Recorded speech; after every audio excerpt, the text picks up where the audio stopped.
Hello मित्रांनो, स्वागत आहे तुमचं आपल्या चॅनलमध्ये. मित्रांनो, चॅनलला सबस्क्राईब केलं नसेल तर सबस्क्राईब करून घ्या. चला तर मग कथेला सुरुवात करूया. एका छोट्या गावात शांता राहत होती. शांताचं वय 32 वर्ष होतं आणि ती दिसायला खूपच सुंदर होती की गावातले लोक तिला पाहिल्यावर मनातल्या मनात पागल व्हायचे. तिचे मोठे मोठे काजळ लावलेले टपोरे डोळे, गुलाबाच्या पाकळ्यासारखे होठ, गोरी पान चेहरा, सा सडपातळ कंबर आणि भरदार खांदा, जे साडीमध्ये जणू कोणती अप्सरा चालत आहे. कधी कधी ती घरातल्या कामात टाईट कुर्ती आणि लेगिज घालत की उभार अजून स्पष्ट दिसत होते.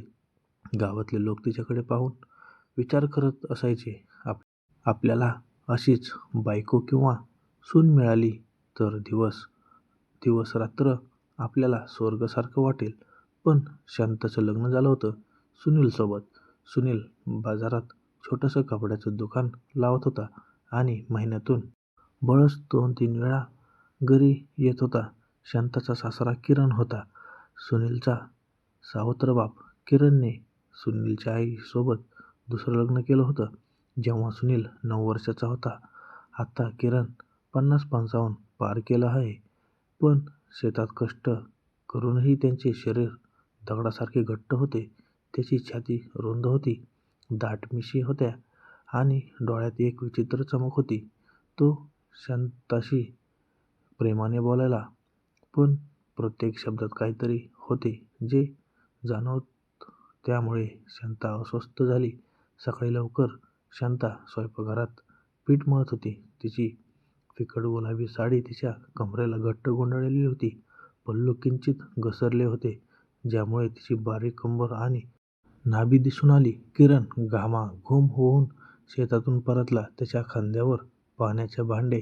तो दाराशी थांबला आणि म्हणाला, "अरे सुनबाई, इतक्या सकाळी इतक्या कामामुळे तुला थकवा येत नाही का?" शांताने हळसून डोके वर केले. "नाही बाबूजी, ही फक्त सवय आहे. तुम्ही बसा, मी चहा बनवते." किरणची नजर शांताच्या घट्ट ब्लाऊजवर आणि तिच्या वाकलेल्या मुद्रेवर खिळली होती. वेळ तिच्या खोल घशात थांबल्यासारखा वाटला. तो विचार करत होता, "तुझं शरीर किती सुंदर आहे, मला ते स्पर्श करायचं आहे." मग तो मोठ्याने म्हणाला, "अरे, मी स्वतः ते हाताळेन. तू खूप नाजूक आहेस, जास्त वाकू नकोस, तुला कदाचित पाठ दुखेल." शांताला आनंद झाला की तिचे सासरे खूप काळजी घेतो. तिला चहाचा कप देताना किरणने शांताचा मऊ बोटांना मुद्दाम स्पर्श केला. शांताने तिचा हात बाजूला केला पण हसली. "बाबूजी, आज तुम्ही शेतात काय केलं?" "मी फक्त पिकांना पाणी दिलं सुनबाई. मला सर्व काही एकट्याला करावं लागतं माझ्यासोबत कोणी नसताना. जर तू तिथे असते तर काम मजेदार वाटले असते." त्यांच्या डोळ्यात एक चमक होती. शांता म्हणाली, "सुनील नेहमीच व्यस्त असतो, मी इथेच आहे. जर तुम्हाला काही काम हवं असेल तर मला सांगा." किरण हसला, "हो सुनबाई, तुमच्यामुळे घर उजळले आहे, तुमच्यामुळे सर्व काही हलके वाटते." दिवस उजळला. शांता अंगणात होती. ती झाडू मारत होती. तिची वेणी उघडी होती, तिचे केस चेहऱ्यावर पडले होते. ती वाकत असताना तिचे कंबर तिच्या साडीत आणखी गोलाकार दिसत होती. किरण एका कोपऱ्यात बसून तिच्याकडे पाहत होता. शांताने पाहिले आणि विचारले, "बाबूजी, तुम्हाला काही हवं आहे का?" किरण हसला, "नाही सुनबाई, तुला पाहून मला तुझ्या सासूची आठवण आली, पण तू तिच्यापेक्षाही सुंदर आहेस." शांता लाजली, पण तिला आनंदही झाला. जेवणाच्या दरम्यान किरण म्हणाला, "सुनबाई, तुझे जेवण खाल्ल्याने माझे आयुष्य यशस्वी होते. आपण असेच एकत्र राहूया, मला दुसरं काही नकोय." शांता म्हणाली, "बाबूजी, तुम्ही पण?" किरणने डोळे मिचकावले आणि म्हणाला, "घरात फक्त 2च जीव आहेत, आपल्याला एकमेकांना आनंदी ठेवायचं आहे ना." संध्याकाळी शांता बागेत पाणी घालत होती. किरण आला. सुनीलची बालपणीची आठवण त्याच्या हातात होती.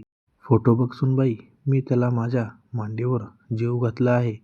तो सावत्र मुलगा आहे, पण तो मनापासून माझा आहे. पण कधी-कधी मला असं वाटतं की घरात काहीतरी हरवतंय." असं म्हणत त्याने शांतेच्या खांद्यावर हात ठेवला आणि हळुवारपणे त्याला मिठी मारायला सुरुवात केली.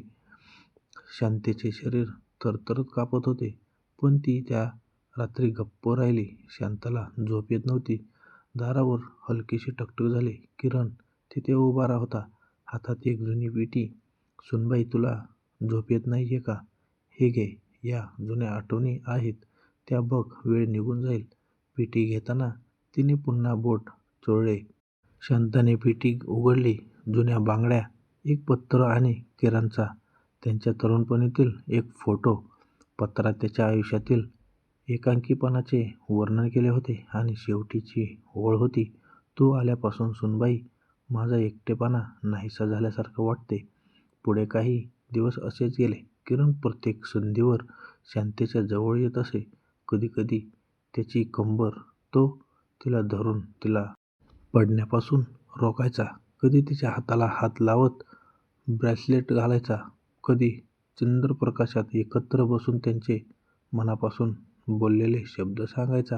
शांताला समजले की त्यांचे संभाषण आता सासरे आणि सुनेसारखे राहिलेले नाही.